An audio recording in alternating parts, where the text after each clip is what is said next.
Herkese merhabalar, kanalıma hoş geldiniz arkadaşlar. Umarım hepiniz iyisinizdir. Bu akşam sizlerle birlikte bu güzel örgü modelimizin tarifini uygulayacağız. Normalde kanalımda tekrarlı videolar atmam arkadaşlar ama böyle birkaç tane videom var. Yeniden uygulamak istediğim, çünkü daha önceki videolarımda ya bir seste sorun var ya görüntüde ya da bazı bölümlerde sorunlar olduğu için yeniden uygulayacağım birkaç örneğim olacak. Bu da onlardan bir tanesi. Örneğimiz bir tık uzun bir model arkadaşlar. Bir tane deseni toplam 23 adet ilmekten oluşuyor. 23 ve 23'ün katlarında sayımızı attıktan sonra sonuna sadece kenar ilmekleri atıyoruz. Şu şekilde gösterecek olursam. Daha önce kanalımda bu şekilde tek desen olarak anlatımını yaptığım için bu akşam sizlere en az 2 desen uygulaması yapacağım. Daha net anlayabilmeniz açısından. Normalde bağlantılı bir örnek değil ama görselde bağlantılı gibi durduğundan dolayı bu akşam 2 desen çalışmasıyla birlikte örneğimizin anlatımına başlıyorum. Lastik istemeyen bir model. İlmeklerinizi attıktan sonra hemen örnek kurulumunu birinci sıramızdan yapıyoruz. Toplam 48 tane ilmeğim var şişimde. Kenar ilmeğimi örmeden aldıktan sonra bir tane ters ilmek örüyorum ve sıradaki 2 adet ilmeği örmeden sağ şişimi alıyorum. Sıra boyu bu tekrar yapacağız. Bir adet ters öreceğiz. Yanına 2 tane ilmeği örmeden sağ şişimizi alacağız. Bir adet ters, 2 ilmeği örmeden al. İpimiz ön tarafta. Bir adet ters, 2 ilmeği örmeden alıyoruz. İpimiz her zaman ön tarafta kalacak. Bu şekilde uzatılmış ilmeklerimiz olacak ön bölümde. Bir adet ters öreceğiz. Yanına 2 adet ilmeği örmeden alacağız. Bir adet ters, 2 ilmeği örmeden alıp bu şekilde sıra sonuna kadar kaç ilmeğiniz varsa bu şekilde çalışıyorsunuz. Ben 2 desen attığım için 46 artı 2 kenar ilmeğim var. 48 tane ilmeğimi bu teknikle sıra sonuna kadar örüyorum. Bir tanesini örüp 2 ilmeği yanına örmeden alıyorum. Bir adet ters, 2 ilmeği örmeden alıyorum. Sıra sonuna kadar aynı tekrarla devam ediyorum. Örmeden aldım. Bir ters, 2 ilmeği örmeden alıyoruz bu şekilde. Bir ters, yine örmeden alıyorum. En sona geldiğimde bir adet tersimi örüyorum. Burada eğer fazladan kenar ilmeğinden sonra 2 tane ilmeğiniz de kalır. 3 desen çalıştığınızda hiç fark etmiyor. Sıra sonuna kadar bu tekrarı yapıyorsunuz arkadaşlar. Daha sonra tersine döndüğümüzde bütün ilmeklerimizi baştan sona ters olarak çalışıyoruz. Yani ön yüzde örmediğimiz ilmekler dahil tersinde örüyoruz. Baştan sona kadar bunu uyguluyoruz. Bu birinci sıra ve ikinci sıramız arkadaşlar. Toplam 6 sıra boyu aynı tekrarla yapıyoruz. Yani baktığınızda ön yüzden şu şekilde bir tane ipimiz var. Bu aynı tekrarla birlikte bunu 3 tane ip üst üste gelene kadar yapacağız. Görselden şöyle göstereyim, bakın 1, 2, 3. Yani aynı olayı ön yüzden 3, arka yüzden de 3 defa tekrarlıyoruz. Şöyle gösterecek olursam bakın, kenar ilmeğimden sonra ilk ilmeğimizi örüyoruz. Hemen yanına 2 ilmeği örmeden alıyoruz. Tekrar bir tane ters örüyoruz. Yanına 2 ilmeği örmeden alıyoruz. Bakın 3. sıram ve 5. sıram bu tekrarlarla çalışıyorsunuz ve daha sonraki örnek kurulumuna geleceğim. Burası basit olduğu için, videomuzda uzun olduğu için kısaca burayı atlayalım. Evet, bakın arkada örneğimin 6 sırasını ördüğümde 3 sıra önden, arkadan da sadece ters yaparak bu görüntümüzü oluşturduk. Buradan itibaren modelimizin ön yüzdeki 7. kurulum sırasına geliyoruz ki en önemli sırası burası. O yüzden dikkatlice izlemenizi istiyorum. Kenar ilmeğimi örmeden alıp bir tane düz ilmek örüyorum. Dolayarak bir adet ilmeğimi artırıyorum ve bu artırmadan sonra 5 adet ilmeğimizi düz olarak örüyoruz. Buradaki sayımıza dikkat edin. Buradaki sayımız asla değişmeyecek. 5 adet düzümüzü ördükten sonra sıradaki 2 adet ilmeğimin yönlerini çeviriyorum. Buradaki el alışkanlığınıza bağlı olacak şekilde siz normalde alabilirsiniz. 2 ilmeği sola doğru kesiyorum. Şimdi sol kesim ilmeğimi düz olarak ördüğümüz için şu bölümde bakın şurada oluşan bir ilmek sayımız var. Buradaki ilmek sayımız 7. 7 adet ilmeğe pirinç örgümüzü kuracağız. Orada pirinç örgümüz var. Şimdi pirincimi sol kesimden sonra kurmaya başlıyorum. Birinci ilmeğimi ters örüyorum. İkinci ilmeğimi düz örüyorum. 7 ilmek üzerine kuruluyor. Üçüncü ilmeğim ters. Dördüncü ilmeğim düz. Beşinci ilmeğim ters. Altıncı ilmeğim düz. Ve en son 7. ilmeğimi de ters olarak örüyorum. Burası tam orta bölümü. Sol kesimden sonra. Şimdi sağ kesimlere başlıyoruz. Hemen 7 ilmekli pirincimi bitirdikten sonra sıradaki 2 tane ilmeğimi alttan batıp sağ tarafa doğru kesiyorum. Bu kesimden sonra da 5 tane ilmeğimizi düz olarak örüyorum. 1, 2, 3, 4, 5. Dolayarak ilmeğimi artırıyorum ve bir tane düz örüyorum. Bakın buraya kadar 23 adet ilmeklik bir desenimin bitmiş hali. Buradan sonra ikinci desene başlıyoruz. Bakın tam şurası. Tabii ki ben ilk bu şekilde anlatmıştım modeli. Anlamayan, ikinci kurulumu yapamayan arkadaşlarımız çok fazla oldu. O yüzden zaten bu ikinci kurulum için modeli tekrardan anlatıyorum. Yine en başa dönüyoruz. Bakın bir tane düz örüyoruz. Bir tane ilmek artırıyoruz. Ve toplam 5 adet ilmeğimi düz örüyorum. 2, 3, 4 ve 5. Sıradaki 2 adet ilmeğimin yönlerini çevirip sola doğru kesimimi yapıyorum düz örgü şeklinde. Buradan itibaren 7 ilmekli pirinç örgümü kuruyorum. Birincisi ters, ikincisi düz, üçüncü ilmeğim ters, dördüncü ilmeğim düz, beşinci ilmeğim ters, altıncı ilmeğim düz ve yedinci ilmeğim de ters ile bitiyor. Daha sonra yine 2 ilmeği alt taraftan batarak bu defa sağ tarafa doğru kesiyorum. Bu kesimden sonra bakın kesimden sonra artırmalarımızı buralara yapmıyoruz. 5 adet ilmek örüyoruz. 2, 3, 4, 5 ve artırmamızı bu noktaya yapıyoruz. Önce artırdım ve bir düzümü örüyorum. Böylelikle ikinci desenimi de bitirmiş olup kenar ilmeğimle beraber 7. sıramı ön yüzden tamamlıyorum. Şimdi bu model arka tarafta da kuruluyor arkadaşlar. Hem ön yüzde hem arka yüzde. 8. sıramıza geldik. 1 artırmamla beraber 2 tane ters örüyorum. Dolayarak ilmeğimi bu noktaya tekrardan artırıyorum. Ve artırdıktan sonra 5 adet ters örüyorum. Bakın 1, 2, 3, 4 ve 5. Şimdi kesim yapılan yere geldik. Burası benim sağ kesim ilmeğim. Hemen zaten gözüküyor. İkili zaten. Hemen arkasındaki pirinç örgüden bir tane ilmeği alarak ikisini birlikte ters alıp kesiyorum.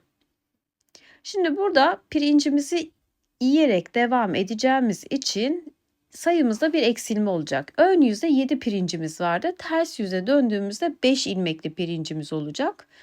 Görünen ilmeklerin zıttını öreceğiz. Bakın ters gözüküyor. Dolayısıyla birinci ilmeğimi düz olarak örüyorum.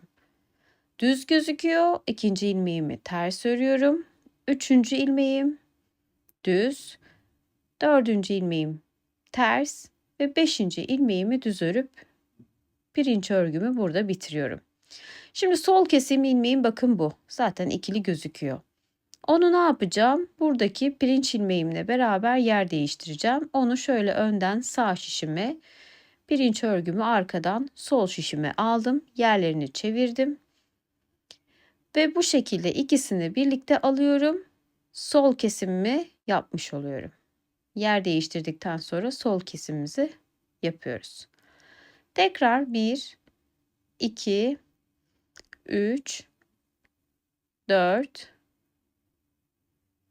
5 adet ters örüp ilmeğimizi bakın arttırıyoruz. Buradan sonrası 2 desen arası sayalım. 1, 2. Bir sonraki artırmaya devam edene kadar gideceğim. Şu an burada durdum ki ilk desenimin bitirişini göstermek istedim. Ördüğümüz 2 ilmekti. Devam ediyorum bakın 3 ve artırmayla 4 örüyoruz.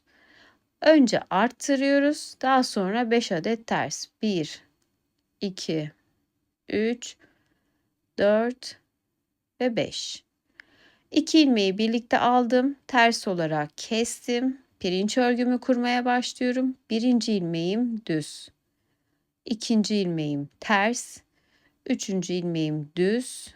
Dördüncü ilmeğim ters. Ve 5. ilmeğimi düz ördükten sonra önce yer değiştirip sol kesimimi yapıyorum. Sol kesim ilmeğimi önden sağ şişe alıp tekrar sola yerleştiriyorum. İkisini birlikte bu şekilde kesiyorum ve sol kesimimi yapmış oluyorum. Yeniden 5 adet ters ilmeğimi ördükten sonra önce ilmeğimi artırıyorum. Sonrasındaki artırılmış ilmeğimle beraber 2 adet tersimi örüp 8. sıramı tersimden bitiriyorum. Ön yüze örneğimizin 9. sırasına geliyoruz. Artık modelimiz daha kolay hale geldi. Kenar ilmeğimi örmeden aldım. 1, 2, artırmayla beraber 3 adet düz örüyoruz. Dolayarak ilmeğimi artırıyorum ve 5 tane düz ilmek örüyorum. Buradaki 5 sayımız önde ve terste değişmiyor arkadaşlar. 5 adet düzümü ördükten sonra sol kesim ilmeğime geldim. Pirinç örgüden de bir ilmek alarak ikisini birlikte sola kestim. Şimdi burada pirinç örgümüz 3 ilmekten kalacak. Çünkü birer ilmeklerini sağ ve sol kesimlerle yiyeceğimiz için. Birincisini ters ördüm. İkincisini düz ördüm. Üçüncüsünü ters örüyorum. Sol kesimden sonra 3 pirinç örgü ördüm ve son kalan ilmeğimi de sağ kesim ilmeğimle beraber birlikte kesiyorum. Kestikten sonra 5 tane ilmeğimizi düz olarak örüyorum. 1, 2, 3, 4 ve 5. Önce ilmeğimi artırıyorum.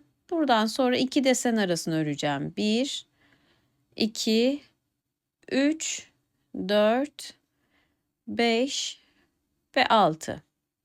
3'ü ilk desen, 3'ü ikinci desenden dolayı. Tekrar arttırdım.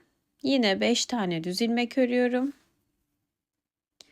5 düzden sonra sol kesimimi yapıyorum. 2 ilmeği yönlerini çevirip düz örgü şeklinde. 3 ilmeğe pirinç örgümü kuracağım. Birincisi ters, ikincisi düz, üçüncüsü ters ve 2 ilmeği birlikte alttan batıp sağ tarafa doğru kesiyorum. Kesilen ilmekten sonra 5 adet ilmeğimi düz olarak örüyorum ve dolayıp ilmeğimi artırıyorum. Artırdıktan sonra da burada 3 adet düzüm var. Bu şekilde 9. sıramızı ön yüzden tamamlıyoruz. Yine tersine modelimin 10. sırasına dönüyoruz ve kuruluma devam ediyoruz. Kenar ilmeğimi örmeden aldım. 1, 2, 3. Artırma ilmeğimle 4 adet ters ilmek örüyorum. Dolayarak ilmeğimi artırıyorum ve 5 adet ters örüyoruz. 1, 2, 3, 4 ve 5. Bu 5 adet ters ilmekten sonra kesilen sağ kesim ilmeğim var. Ön yüzdeki sağ kesim ilmeğim. Pirinç örgüden bir ilmek alarak yine ilmeklerimi sağ tarafa doğru ters örgü şeklinde kesiyorum. Birinci örgüm burada bir ilmek kaldı. Onu düz olarak örüyorum. Ve hemen yanına yine ön taraftan aldığım sol kesim ilmeğimi yer değiştirerek 2 ilmeğimi birlikte sola doğru kesiyorum. Tersindeki 9. sıra, pardon 10. sıramızda pirinç örgümüz 1 ilmek kalıyor. Yine 5 adet ters ilmeğimi örüyorum. Hemen artırma ilmeğim zaten önüme geliyor. Önce artırıyorum. Daha sonra 1, 2, 3, 4, 5, 6, 7 ve 8 tane ters örüyorum. Bir sonraki artırmaya kadar. Tekrar ilmeğimi artırıyorum. Bu defa 5 adet ters ilmek örüyoruz ve sıradaki 5 tersten sonra sıradaki 2 ilmeği hemen şöyle alıp kesiyoruz. Bu sağ kesim oluyor. Daha sonra pirinç örgümüz için son kalan ilmeğimizi düz örüyoruz. Yine sol kesim ilmeğimi önden sağ şişime, diğer ilmeği arkadan sol şişime alıp bu şekilde yer değiştiriyorum. Yer değiştirdikten sonra 2 ilmeği ters alıp kesince bu da sol kesimimiz oluyor. 5 adet ilmeği yeniden ters olarak ördükten sonra artırma ilmeğini göreceğiz. Artırma ilmeğini örmeden önce bir tane artırma yapıp daha sonra 5 adet tersimizi örüyoruz. Böylelikle sıramızı bitirmiş oluyoruz. Geliyorum 11. sırama. Yine ön yüze aynı teknikte ilerleyeceğiz. Pirinç örgümüz 7, 5, 3, 1 ilmek kaldı. Şimdi artık bu sıra pirinç örgümüz tamamen bitecek. Kenar ilmeğimi örmeden aldım. Sayalım 1, 2, 3, 4, artırma ile beraber 5 tane ilmeğimi düz olarak örüyorum. Dolayarak ilmeğimi artırıyorum ve yeniden 5 tane düz ilmek örüyoruz. Biliyorsunuz buradaki sayı hiç değişmiyor. Düzünde de tersinde de 5. Daha sonra sol kesim, sağ kesim ve arada bir tane ters görünen pirinç örgüm var. Şimdi sol kesim ilmeğimin yönünü çeviriyorum. Örmeden sağ şişimi alıyorum. Kalan 2 ilmeği birlikte sağ tarafa doğru kesiyorum. Ve örmeden aldığım bu sol kesim ilmeğimi bunların üzerinden boşluğa bırakıp burada üçlü kesimimizi yapıyoruz ve tamamen pirinç örgümüzü bitirmiş oluyoruz. Yeniden buraya 5 tane düz ilmek örüyorum. 1, 2, 3, 4 ve 5. Dolayarak ilmeğimi artırdım. 2 desen arasında 1, 2, 3, 4, 5, 6, 7, 8, 9 ve 10 tane düzüm oldu. Tekrar artırıyorum. Bu artırmadan sonra yine 5 tane düz örüyorum. 2, 3, 4, 5. Sol kesim ilmeğime geldiğimde yönünü çevirip örmeden sağ şişimi alıyorum. Kalan 2 ilmeğimi sağ tarafa doğru kesip bunu da üzerinden boşluğa bırakıyorum. Devamında yine 5 tane ilmeğimizi düz olarak örüyorum. Bu düzden sonra da karşıma zaten artırma ilmeği çıkıyor. Artırma ilmeğini örmeden önce yeni artırmamızı yapıyoruz ve burada da oluşan 5 tane düzümüzü örüp bu şekilde ön yüzdeki örneğimin son sırasını bitirmiş oluyorum. 11. sıramızdı. Ön yüzdeki son sıramız. Buradan itibaren yeniden 12. sıraya tersine döneceğim. Tersinde artık ön yüzde yapacağımız hiçbir işlem kalmadığı için arkadaşlar baştan sona tüm ilmeklerimi ters olarak örüp son sıramızı tamamlamış olacağız. 6 sıra kolay çabuk ilerleyen, daha sonra da her 6 sırada hem ön yüzden hem de arka yüzden kurduğumuz için örneği sürekli daha uzunmuş gibi geliyor. Ama gerçekten çok uzun olmayan, çabuk da ilerleyen bir model. Nereye arttırmanız gerektiğini ve nereye kesmeniz gerektiğini algıladıktan sonra inanın çok basit bir şekilde ilerliyor. Üstelik ilk deseni kurduktan sonra ikinci deseni hata yapma şansınız yok. Pirincin tam orta sırası zaten kendini gösteriyor. Beni buraya bu şekilde örmen gerektiğini model kendisi anlatıyor. Bu da tamamen bitmiş bir adet örneğimiz. Buradan itibaren yeniden kurulumun birinci sırasına dönüş yapacaksınız ve ilk 6 sırada yine bu su dalgası mantığı gibi yaptığımız birinci ilmeği ters örüp daha sonra yanına 2 ilmeği örmeden alıp başlayacaksınız. Tekrar bir ör, 2 ilmeği örmeden al, bir ör, 2 ilmeği örmeden al şeklinde devam edecek. Şimdi modeli biz 2 desen çalıştığımız için bu şekilde oturdu arkadaşlar. Ama eğer 3 desen çalışsaydınız, bir ör 2 boş aldığınızda belki 2 boş olarak da kalıyor olabilir. O zaman ne yapacaksınız? Kenar ilmeğe tutunacaksınız. Ve bu niye böyle oldu diye düşünmeyin. Yani artırılan tekli sayılarda örneğin 3, 5, 7 gibi attığınızda en sondaki kısım farklı çıkabilir. Size anlattığımdan farklı çıkabilir. Orada kafanız karışmasın. Sizin asıl olan 7. sıradan sonraki kurulumunuz, alt kurulum değil. Orayı sürekli bir ör 2 atla, bir ör 2 atla şeklinde çalışın. Umarım beğenmişsinizdir. Ben de tekrardan sizlerle birlikte bu güzel örneği uyguladığım için çok mutluyum. Bazen mesajlarda isyan mesajları görüyorum. Bana örnek atıyorsunuz. Yani bildiğim örneklerse daha önceki sırayı alıp hemen bunları çalışıyorum ama benim normalde gündüz vakit tuhafiye dükkanım, akşamları örgü modelleri ya da genellikle birçok siparişim oluyor. Bunları uygulamaya çalışıyorum. Yani çok boş bir vaktim yok. Boş vakit olduğum zaman böyle uygulayamadığım modelleri birkaç defa deniyorum ama istediğim gibi çıkmadığı için onu erteliyorum arkadaşlar. Bu yüzden bana lütfen isyan etmeyin. Ben elimden geldiğince sizlere yardımcı olmaya çalışıyorum. Her videomda yeni bir örnekle karşınızda olmaya çalışıyorum. Umarım sizler de takdir eder, beğenir ve uygularsınız. Bir sonraki örnek videomuzda yeniden görüşmek üzere. Hoşça kalın.